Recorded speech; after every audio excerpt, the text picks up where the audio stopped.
Ambassador Daeho sat in his office on the Earth space station, staring at the holographic message that floated before him. The symbol of the Galactic Federation Council glowed with an urgent red border. He had received important messages before, but never one marked with such high priority.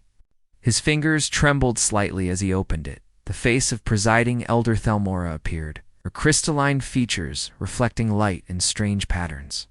Her voice was calm, but carried an edge that made Daeho uncomfortable. The message was simple and direct. The Federation Council demanded Earth's presence at an emergency session. The topic was listed as mandatory technology transfer under Federation Charter Article 7, Section 12. Daeho closed his eyes and took a deep breath. He had feared this day would come. Earth had only been part of the Galactic Federation for 3 years, barely any time at all by galactic standards. But in those 3 years, humanity had made leaps in technology that other species took centuries to achieve. He knew the elder races were watching, and apparently, they did not like what they saw. Within hours, Daeho was on a shuttle heading to Geneva, where Earth's United Defense Council maintained its headquarters. The building was new, constructed after first contact with alien life. Inside, the council chamber buzzed with nervous energy. Representatives from every major nation sat around a massive circular table, their faces showing various degrees of concern. Admiral Mina stood at the head of the table, her military uniform crisp and perfect. She had been Earth's primary military liaison with the Federation since the beginning. Next to her stood Chief Engineer Young Su, a man whose inventions had revolutionized human space travel in the past 2 years. Both looked grim. Daeho played the message for everyone to see. Thelmora's crystalline face appeared again, repeating her demands. When it finished, silence filled the room. Finally, the Secretary General spoke. What exactly are they asking for? Young-Soo pulled up a list on the main display. According to the formal request, they want complete specifications for our quantum computing architecture, full documentation of our neural interface systems, and most importantly, unrestricted access to our adaptive artificial intelligence framework. Someone at the table whistled low. Another representative leaned forward. Those are our most advanced technologies. The neural interfaces alone took us 15 years to perfect. The AI framework is what gives us our edge in almost everything we do. Admiral Mina nodded. And they want it all, free of charge, citing the Federation's Mutual Prosperity Clause. Every member species is supposed to share breakthrough innovations with all other members. Daeho walked to the display and highlighted a section of the Federation Charter. Article 7 states that all significant technological advances must be made available to the collective. In theory, this promotes universal advancement and prevents any single species from gaining too much power. In theory, Young-Soo repeated, his tone skeptical. But what have they actually shared with us? Basic FTL communication that barely works better than our own systems. Energy shields that are powerful but inflexible. Medical technology that's impressive but not revolutionary. Nothing that would give us a real advantage. A European representative raised her hand. Perhaps they're being cautious. We're the newest members. Maybe they share more advanced technology once trust is established. Young-Soo shook his head. I don't think so. I've been analyzing the technology they've given us. It's good, yes, but it's old. Some of it is thousands of years old. They're not holding back their best technology. This is their best technology. They haven't improved it in millennia. The room erupted in surprised murmurs. Admiral Mina raised her hand for silence. Are you saying the Federation has been technologically stagnant? Exactly, Young-Soo confirmed. They reached a certain level of development and then stopped. They maintain what they have, they share what they know, but they don't innovate. They don't push boundaries. They don't take risks. Daeho felt a cold realization wash over him, and now we arrive. And in 3 years, we've developed technologies that rival or exceed what they've had for thousands of years. We're not following their pattern. We're threatening their entire system, Admiral Mina said quietly. If humanity can advance this quickly, it makes them look stagnant. Worse, it makes them look weak. The defense minister from South Korea stood up. His name was Sang-hoon, and he had been skeptical of Federation membership from the start. So what happens if we refuse? Can we refuse? Daiho pulled up another section of the charter.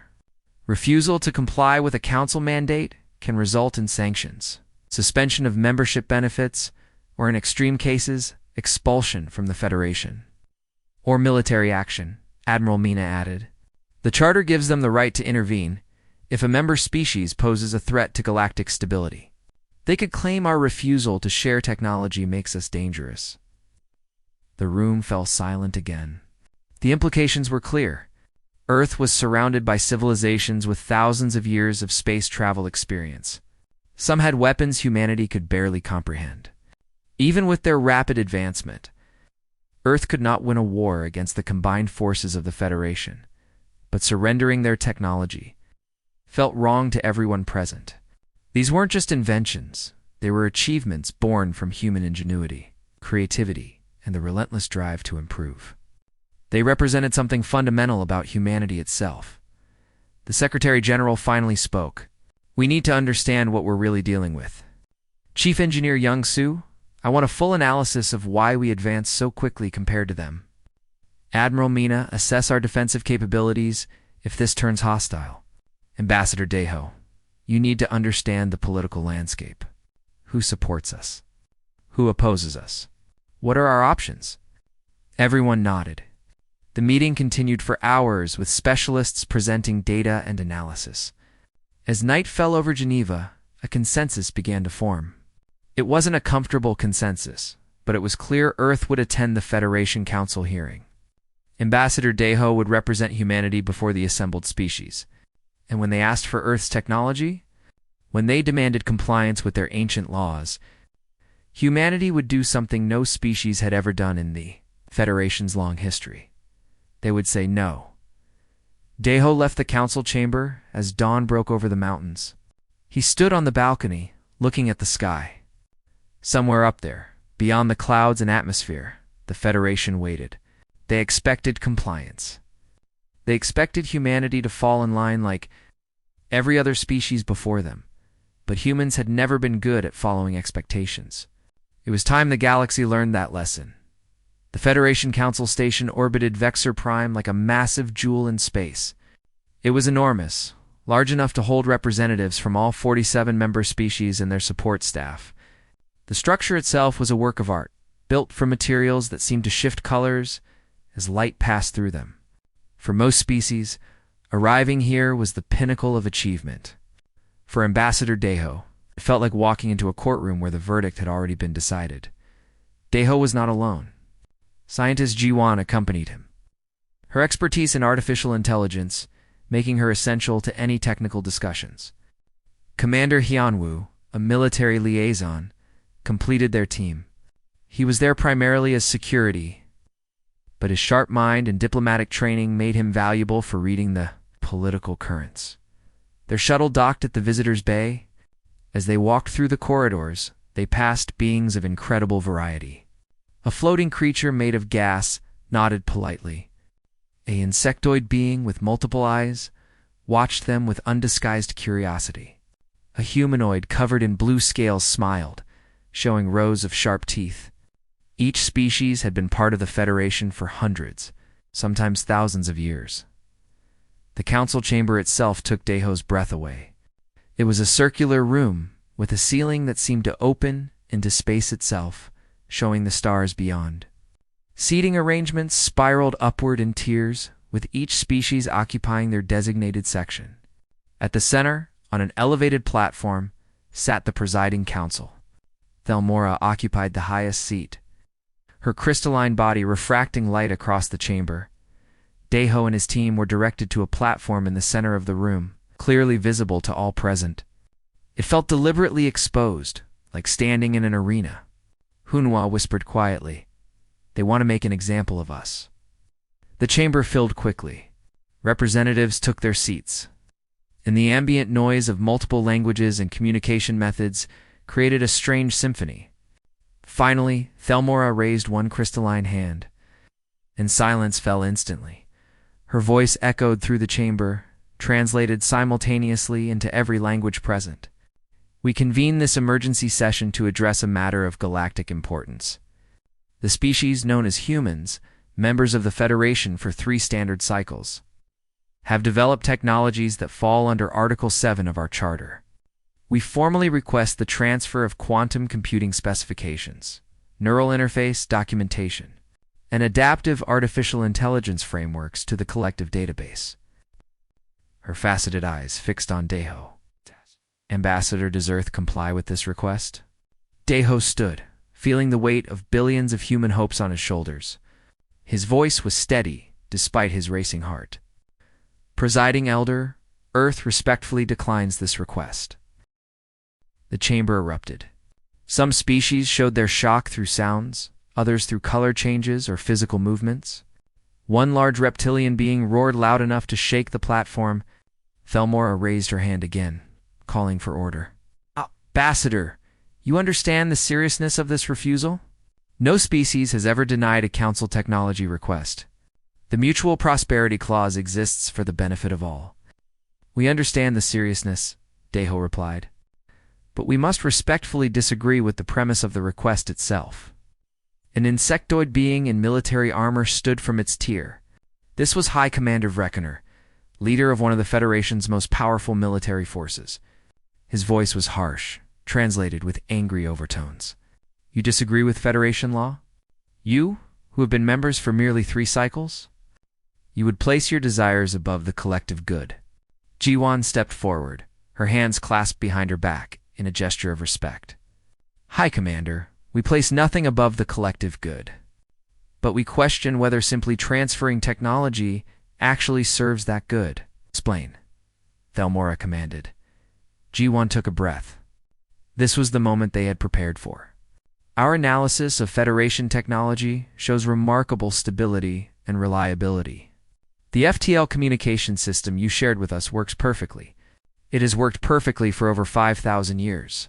But in those 5,000 years, has it improved? Murmurs spread through the chamber. Several representatives shifted uncomfortably. Improvement is unnecessary when perfection is achieved, replied an elderly being from the Luminar race. But is it perfection? Gyuan challenged gently. Or is it simply good enough? Our engineers have studied your FTL system. It works, yes, but it could be 40% more efficient with modifications. Your energy shields are powerful, but inflexible. Our tests show that adaptive shielding could provide better protection with less energy consumption. Reckoner's mandibles clicked angrily. And you have made these improvements in 3 years? This proves you must share your methods. That's exactly our point, Jiwan said. You ask for our technology, but technology is just the end result. What makes humanity advance quickly is not superior intelligence. Many of you have existed far longer than us. Your brains are evolved for different purposes, some superior to ours in many ways. What makes us different is how we approach problems. She activated a holographic display showing Earth's history. Images of failed inventions, crashed spacecraft, experiments gone wrong. Humanity comes from a hostile world. Earth tried to kill us for millions of years. Predators, diseases, natural disasters, and worst of all, other humans. We survived by adapting, by trying new things, by competing with each other. When one group developed better tools, others had to innovate or perish.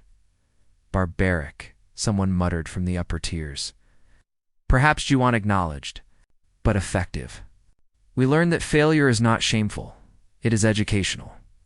We learned that competition drives innovation. We learned that comfortable species do not advance. Challenged species do. Thelmera leaned forward. And you believe the Federation has become too comfortable? Deho stepped beside Jiwan. We believe the technology sharing system, while well-intentioned, has created dependency. Why should any species struggle to innovate when they can simply wait for another species to do it and then share the results? Why take risks when safety is guaranteed? You speak of breaking the very foundation of our unity, Thelmora said coldly. We speak of evolution, Deho countered. The Federation has given us much, and we are grateful. But if we simply hand over our AI framework, what happens? You will copy it, use it, and then prevent anyone from improving it, because the improvement would need to be shared again. The cycle continues. Everyone stays at the same level. No one advances. Reckoner stood again, his armor gleaming. This sounds like justification for hoarding power. Your refusal threatens galactic stability. Perhaps Earth requires guidance to understand its responsibilities. The threat was clear. Hyunwoo tensed beside Daeho, his hand moving unconsciously toward where a weapon would normally rest. We seek no power over others, Daeho said firmly, but neither will we surrender what makes us human. If that makes us unsuitable for the Federation, then we accept that consequence. The chamber erupted again, this time with more anger than shock. Several species called for immediate sanctions. Others demanded military intervention. A few, Daeho noticed, remained silent, watching with what seemed like interest rather than anger. Thelmura raised both hands, creating a burst of light that demanded attention. This council will deliberate on Earth's refusal and determine appropriate responses.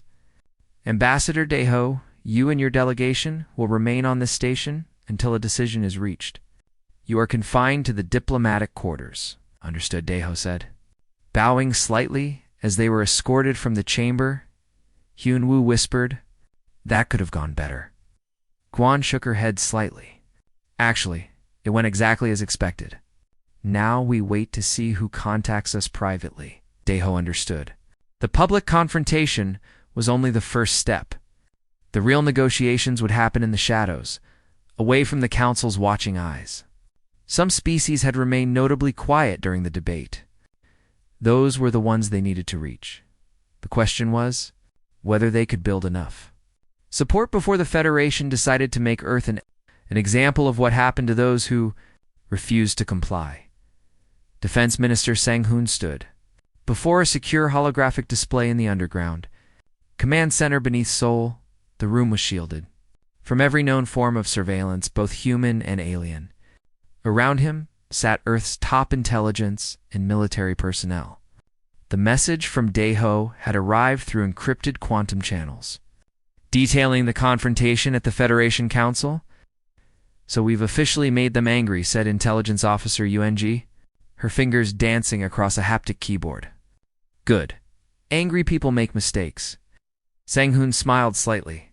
Yunji had been investigating the Federation since before first contact, when humanity had only intercepted their communications. She had a talent for finding patterns others missed. "What have you discovered?" Yunji projected her findings onto the main display. Charts and graphs filled the space, showing technological advancement curves for various Federation species. "I've been analyzing the historical data they've shared with us. On the surface, everything looks fine. The Federation promotes cooperation, shares technology, maintains peace. But look at this." She highlighted several graphs. Each showed a species reaching a certain level of technological advancement and then flattening out. No more progress, just maintenance of existing capabilities. This is the Luminar race. They achieved interstellar travel 40,000 years ago. This is their technology curve. The line climbed steeply, then went completely flat around 30,000 years ago, and maybe they reached their potential. Someone suggested every single species. Yanji pulled up graph after graph. 47 different species, 47 nearly identical patterns. Rapid advancement, then sudden stagnation. The only variation is when they joined the Federation. Species that joined earlier stopped advancing earlier. Species that joined later maintained progress slightly longer, but eventually they all plateau. The implications slowly dawned on everyone in the room. Admiral Mina, attending via secure link from the orbital defense platform, spoke first. "The Federation isn't promoting advancement. It's preventing it." "Exactly," Youngji confirmed. "But why?" "That's what I couldn't understand until I looked at the power structure. Guess which species control the presiding council?" "The oldest members," Sang-hoon answered. "The ones who stopped advancing first," Yoonji corrected. "The Luminar, the Architects, the Eternal Dynasty, all the elder races.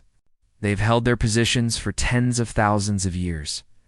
No elections, no rotation, no change. Meanwhile, younger species cycle through lower council positions, never gaining real authority. Chief Engineer Young Soo joined the conversation from his laboratory in Tokyo. They're maintaining a hierarchy. As long as everyone has access to the same technology, no younger species can challenge the established order. It's brilliant in a disturbing way, Young-ji continued. You don't conquer other species.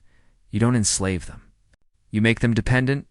You give them amazing technology for free, make them grateful, and ensure they never develop the capability to threaten you.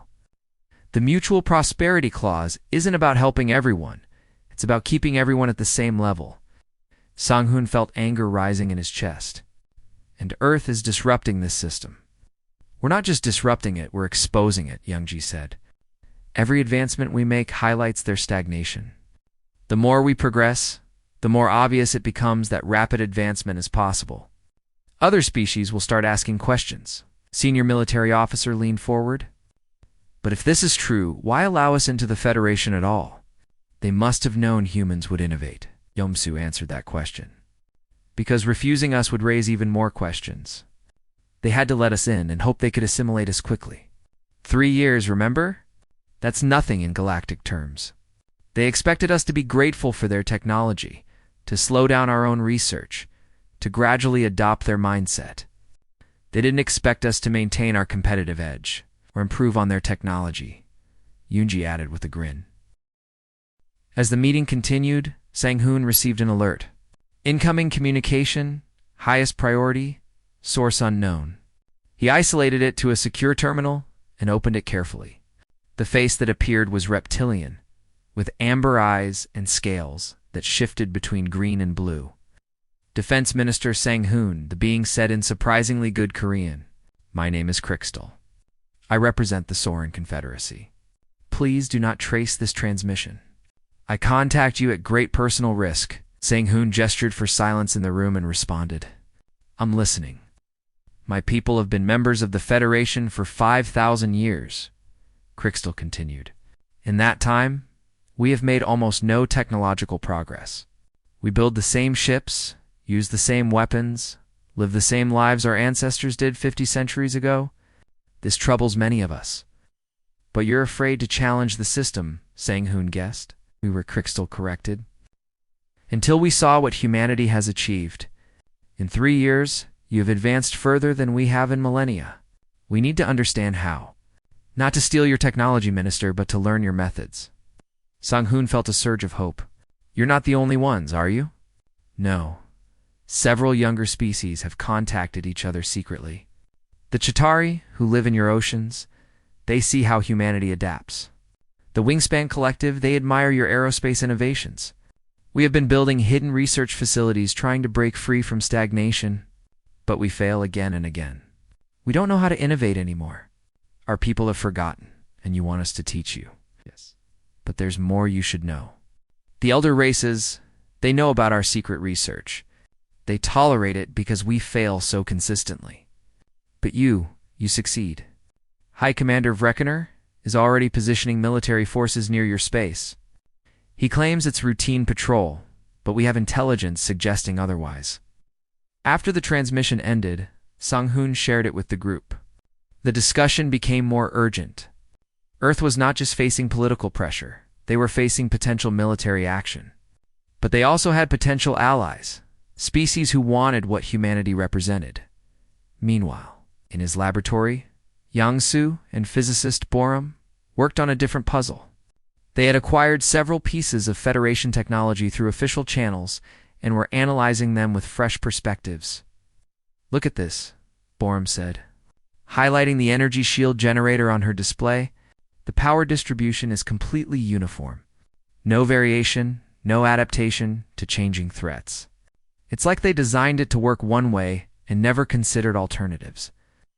Young-soo nodded, examining the FTL communication relay. "Same here. This design is elegant, but rigid. There's no room for modification or improvement. It's almost like they deliberately made it impossible to upgrade, because upgrades would need to be shared," Borum realized. "If you can't upgrade without everyone knowing, then no one tries to upgrade. The system enforces itself." They spent hours testing their theory, running simulations and experiments. The conclusion became undeniable. Federation technology was deliberately designed to resist improvement. It worked perfectly within its parameters, but those parameters were locked. Any attempt to enhance the technology would require fundamental redesign, which would be obvious to anyone monitoring the systems. If we share our adaptive AI with them, Young-Soo said slowly, they'll use it, but then they'll lock it down. They'll prevent anyone from improving it further. Our greatest achievement will become another tool of stagnation. Borum looked at the data with growing concern. It's worse than that. Our AI is designed to learn and evolve. If they lock it down, if they prevent it from adapting, it might fail completely. We could be giving them something that will break the first time it encounters a problem it wasn't designed for. The implications were staggering. Not only would sharing technology fail to help the Federation, it might actually cause harm. The human approach to technology, built on continuous improvement and adaptation, was fundamentally incompatible with the Federation's static model. Young-Soo sent his findings to Sang-hoon, who immediately forwarded them to Daeho on the council station. The message was clear: compromise was impossible. There is no middle ground between Earth's philosophy of constant innovation and the Federation's culture of controlled stagnation. Earth had to make a choice. They could surrender their technology and watch it be perverted into another tool of control. They could withdraw from the Federation and face potential isolation or conflict. Or they could do something unprecedented in the galaxy's history. They could offer to teach others how to innovate, how to think differently, how to embrace failure in competition and change. It was a risky proposition. The elder races would see it as a direct challenge to their authority. But the younger races, the ones who secretly yearned for progress, they might embrace it, as Sang-hoon reviewed all the intelligence, all the analysis, all the possibilities. He made a decision. He opened a channel to the United Defense Council and requested an emergency session. It was time for Earth to make a counteroffer, one that would either change the Federation forever or start a war that humanity could not win. The choice was binary, but the consequences would ripple across the galaxy for generations to come. The Federation Council reconvened 3 days after the initial confrontation, but the atmosphere had changed dramatically. The chamber was no longer unified in its condemnation of Earth. Cracks had appeared in the seemingly solid wall of galactic opinion, and those cracks were widening into chasms.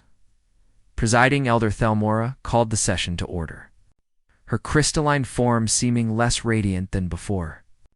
Beside her sat High Commander Vreckener, his insectoid features set in what could only be described as aggressive determination. "We have deliberated on Earth's unprecedented refusal," Thelmora announced. "The presiding council recommends immediate sanctions, followed by a technology quarantine if compliance is not forthcoming within one standard cycle." Before she could continue, Ambassador Crixtal of the Sorin Confederacy stood from his tier. His scales flushed a deep blue, a sign of formal challenge among his people. "I wish to speak on this matter." Murmurs of surprise rippled through the chamber. The Sorin had never been particularly active in council politics, content to follow the elder race's lead. Thelmora hesitated, then nodded. "You may speak."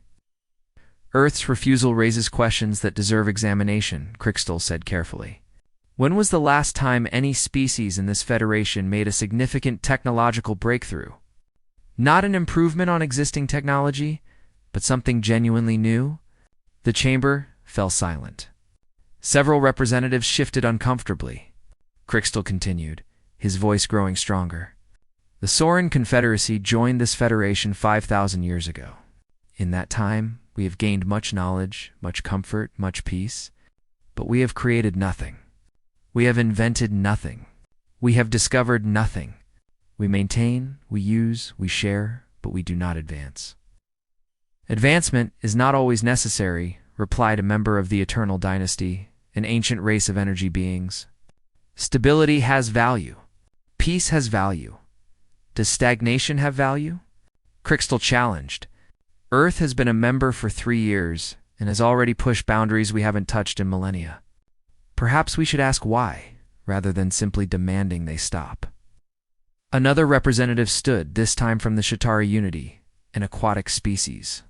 Her name was Nalora, and she spoke through a water-filled communication sphere. The Chetari agree with our Soren colleagues. We have observed human ocean research. Their methods are chaotic, inefficient, and often result in failure. Yet they learn from each failure and try again differently. We have forgotten how to do this. High Commander Vreckener. His mandibles clicked sharply. This is irrelevant philosophy. Earth has violated charter principles. Consequences must follow, or the Federation's authority means nothing. Perhaps our authority needs to be questioned, said a new voice. This came from the Wingspan Collective, an avian species known for their cautious nature. We have ruled by tradition for so long that we have forgotten why those traditions existed. The Mutual Prosperity Clause was meant to prevent knowledge hoarding, not to prevent innovation itself. The chamber erupted in arguments. The elder races demanded order and compliance.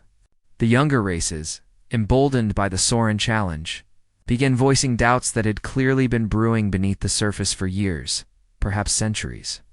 Thelmera struggled to maintain control, her light dimming with stress. On Earth, the situation was becoming equally tense. Commander Hunwoo stood on the bridge of the orbital defense platform, watching displays that showed Federation warships taking positions around human territory.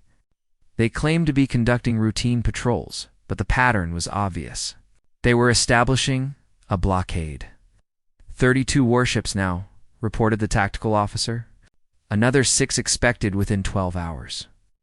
Admiral Mina studied the formation with experienced eyes. They're not preparing for full assault. This is intimidation and containment. They want to prevent us from spreading our influence while the Council makes its decision. Hyunwoo nodded grimly. How long can we hold if they attack? Against 32 ships? Mina calculated silently. Earth's defense fleet numbers 18 ships. We have superior weapons in some categories, thanks to our recent innovations. But they have experience we lack. Days, maybe? Not weeks. What about the colonies? Mars? Europa? Titan? Exposed, Mina admitted. We can't protect everything simultaneously. We'd have to consolidate here, around Earth itself, and hope our defensive platforms give us enough advantage. In the diplomatic quarters of the Council Station, Daeho was receiving visitors. Not officially, nothing that would appear on Council records. But a steady stream of representatives from younger species found reasons to pass through the human section. Each conversation followed a similar pattern. They wanted to know how humanity innovated so quickly. They wanted to understand the human approach to problem solving. Most importantly, they wanted to know if Earth would share its methods. Not its technology, but the thinking behind the technology. Ambassador Han Yul, who had arrived as additional diplomatic support, carefully managed these conversations. She was younger than Daeho, more idealistic perhaps, but her enthusiasm was genuine and infectious. We're not asking you to become human, she explained to a nervous representative from a small trading species. We're offering to show you how we approach challenges. You would adapt those methods to your own culture, your own needs. And if the elder races forbid this exchange? The representative asked quietly. That's your choice to make, Haniel said. We won't force anything, but we believe knowledge about how to think should be free, even if specific technologies need protection. Meanwhile, trouble was brewing closer to home. Captain Jisoo commanded the research vessel Discovery, currently conducting experiments near Jupiter's moons. Her crew included some of Earth's brightest scientists, working on projects that pushed the boundaries of human knowledge. When Federation patrol ships approached, demanding to board and inspect their research, Jisoo refused. This is Federation patrol vessel enforcement, the communication crackled. You are conducting unauthorized research that may violate Council mandates. Prepare for inspection. Jisoo kept her voice calm and professional. This is Captain Jisoo of the human vessel Discovery. We are conducting legal research in human territory. You have no authority to board this ship without Earth government approval. The Council has authorized investigation of all human research activities. Stand down, or we will board by force. On the bridge, Jisoo's crew looked to her for guidance. Her tactical officer whispered, "We can't fight them, Captain. Their ship outguns us 3-1.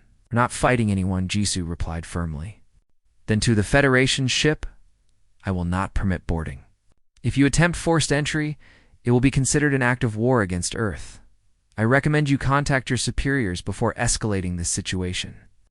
The standoff lasted for hours. The Federation patrol ships circled the Discovery, weapons charged but not fired. Jisoo kept her own weapons powered but not targeted. Neither side wanted to be the one to start a shooting war, but neither side would back down. Back on the council station, news of the confrontation reached the assembly. High Commander Vreckener immediately called for military action. "This is exactly the defiance we warned about. Earth must be brought to heel." But Crystal countered just as quickly. "One research ship refusing inspection is grounds for war? Have we become so fearful of change that we would start a conflict over it?" The arguments continued, but Daeho could see the pattern emerging. The Federation was splitting into two camps. The elder races and their most loyal followers wanted to maintain control, even if it meant using force. The younger races, and even some older ones, who had begun questioning the status quo, were pulling away from that hardline position. During a recess, Giwon pulled Daeho and Hyunwoo aside. "I think I have something that might help," she said quietly. "I've been working on a demonstration, a way to prove our point without actually giving them our technology." "What kind of demonstration?" Hyunwoo asked skeptically. "A framework for teaching innovation. Not the innovations themselves, but the methodology. Think of it as a manual for how to think like a scientist, an inventor, an engineer. It would include Earth's educational approaches, our experimental methods, our cultural attitudes toward failure and success." Daeho considered this carefully. "It's not technology transfer. It's knowledge transfer, but a different kind. Anyone could use it, adapt it, or ignore it. We're not giving them weapons or tools. We're giving them the instruction manual for building their own weapons and tools." "The elder races will still see it as a threat," Hyunwoo warned. "Probably," Juwon agreed, "but it's a different kind of threat. They can't claim we're hoarding power if we're literally offering to teach everyone our methods. If they reject it, they're the ones preventing advancement." Daeho smiled slowly. It was a gamble, a massive gamble, but it might be the only way forward. "How soon can you have this demonstration ready?" "I can present it tomorrow," Juwon said. "But Daeho, you need to understand. If we do this, if we offer to teach the galaxy how to innovate, there's no going back. We'll be fundamentally challenging the way the Federation operates." "I know," Daeho replied. "Get it ready. I'll request one more council session. We're going to make them an offer they can't refuse, even if refusing is exactly what some of them want to do." As they prepared, the Federation warships continued their blockade. Captain Jisoo maintained her position, refusing to surrender, but not escalating. And across the galaxy, younger species watched and wondered if maybe, just maybe, the long era of stagnation might finally be coming to an end. The council chamber filled with an unusual energy, as representatives took their seats for what many suspected would be a historic session. Ambassador Daeho had requested permission to present new information. Presiding Elder Thelmora had agreed, though her crystalline features showed skepticism. High Commander Vreckener sat with weapons charged, both literally in his armor and metaphorically in his prepared arguments. But Daeho did not come alone this time. Behind him walked 3 additional humans, each chosen carefully for what they represented. Guan, of course, would lead the technical presentation. But beside her walked Taeyun, 17-year-old student from Seoul whose theoretical work on propulsion mechanics had already attracted attention from Earth's top universities.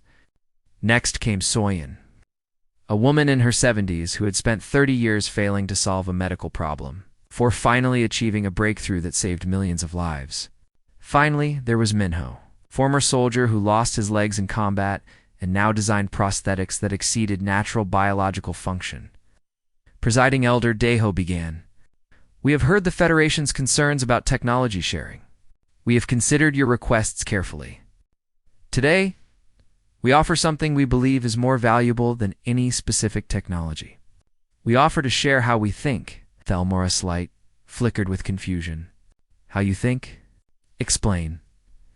Guan stepped forward, activating a holographic display.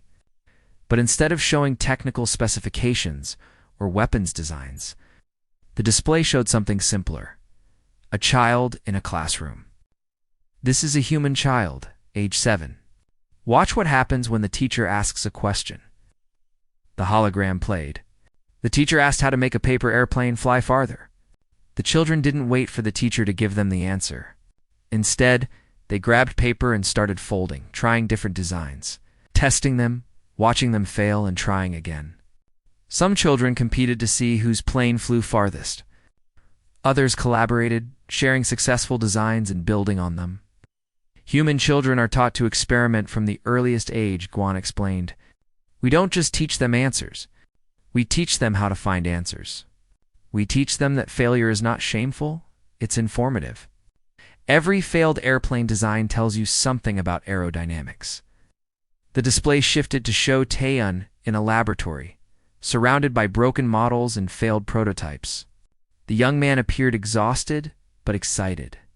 This is Taeyun, Guan continued. He's 17 years old. He's been working on a new approach to propulsion mechanics for 2 years. He has failed over 200 times. Each failure taught him something new. Last month, he had his first success.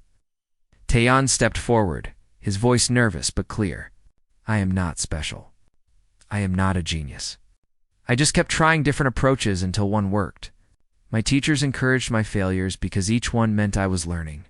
In human culture, we have a saying, fail fast, fail often. Fail forward. It means make your mistakes quickly, make many of them, and learn from each one. Several representatives leaned forward with interest. Others, particularly among the elder races, seemed disturbed by this philosophy. The display changed again, now showing Soyeon in a research facility, her face lined with age and experience. This is Dr. Soyeon, Guan said. She worked on a cure for a degenerative nerve disease for 3 decades. Her first 200 experimental treatments failed. Some of her colleagues told her to give up, that the problem was unsolvable. She didn't listen, Soyeon spoke, her voice carrying the weight of her years. I failed for 30 years. 30 years of experiments that didn't work, of patients who hoped and were disappointed, of funding committees that questioned my judgment. But each failure taught me what didn't work, and eventually, I ran out of wrong answers. The treatment I finally developed has saved millions of lives across Earth. Was it worth 30 years of failure? Ask the people who are alive, because I didn't give up. The chamber was silent now, even the most hostile representatives paying attention. Juan brought up Minho's story next.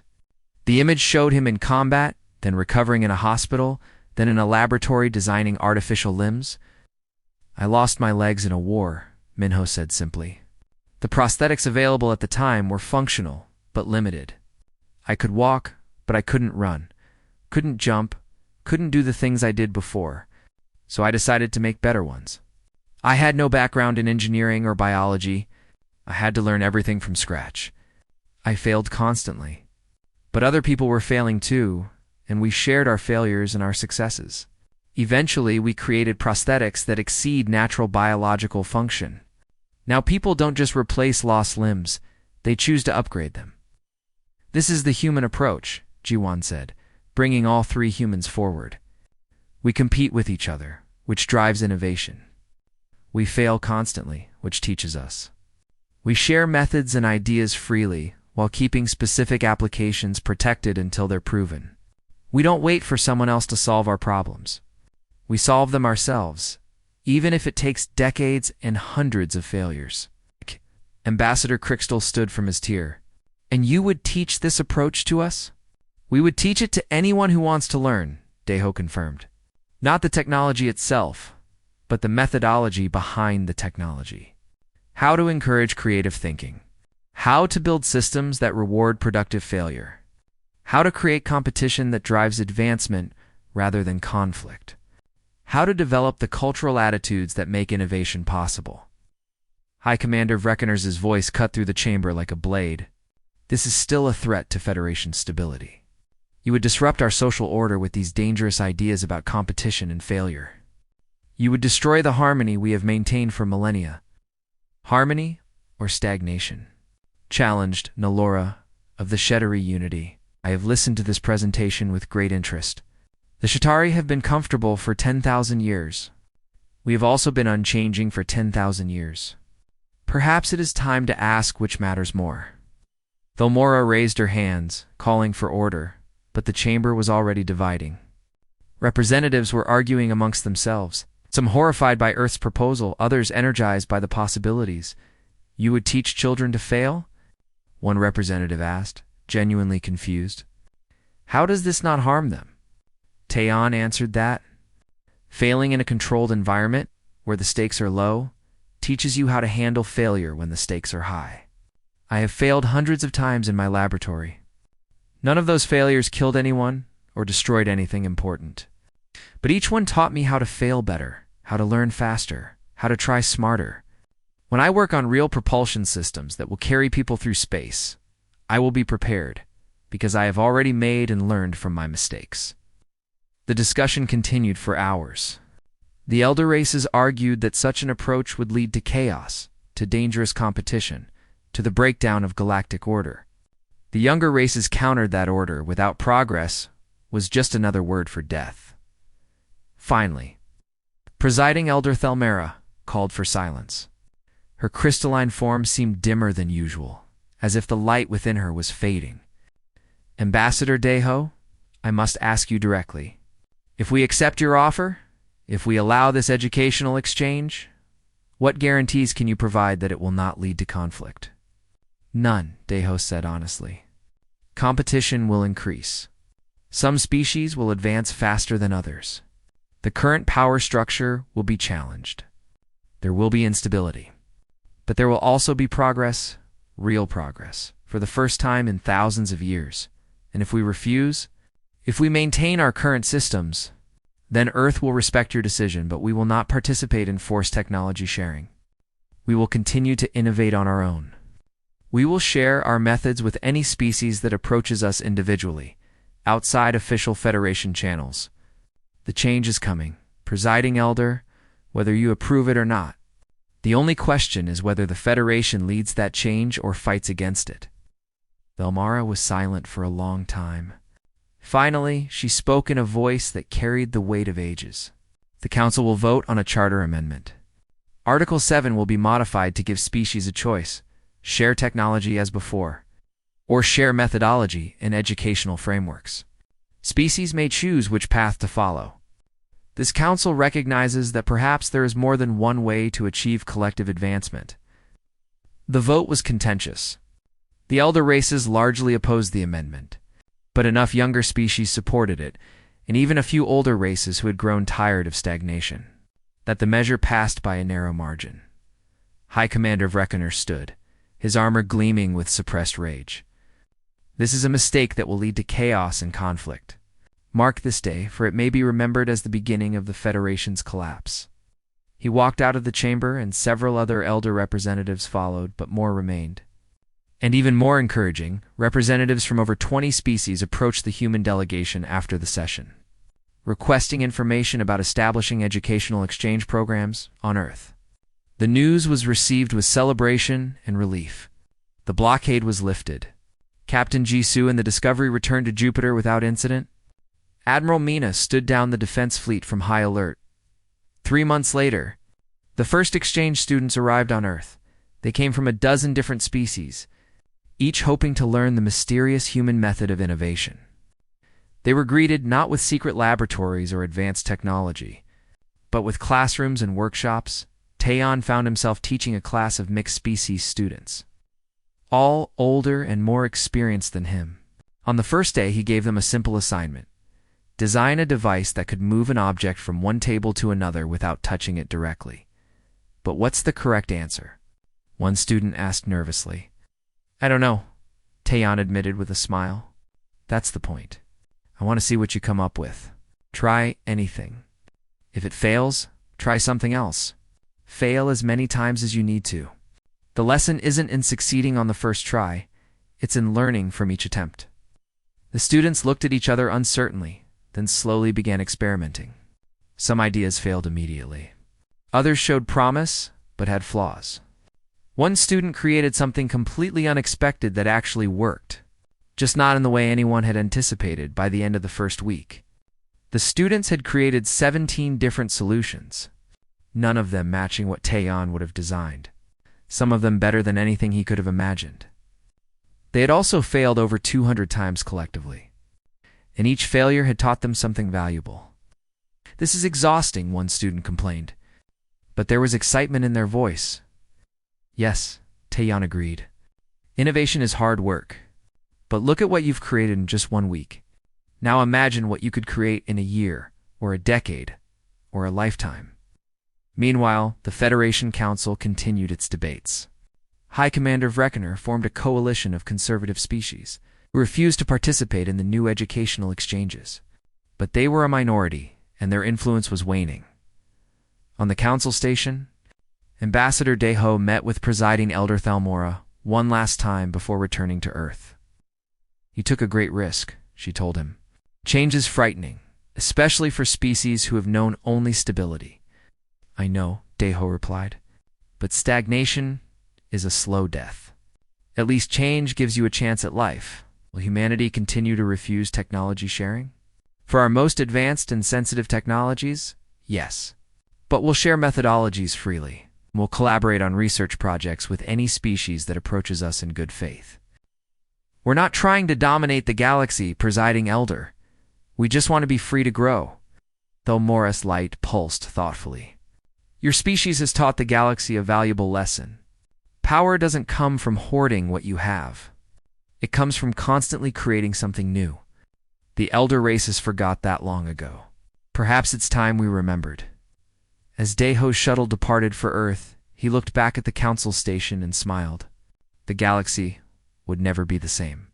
Change had arrived, not through conquest or revolution, but through education and example. Humanity had refused to share their technology, and in doing so, they had given the galaxy something far more valuable: hope for a better future.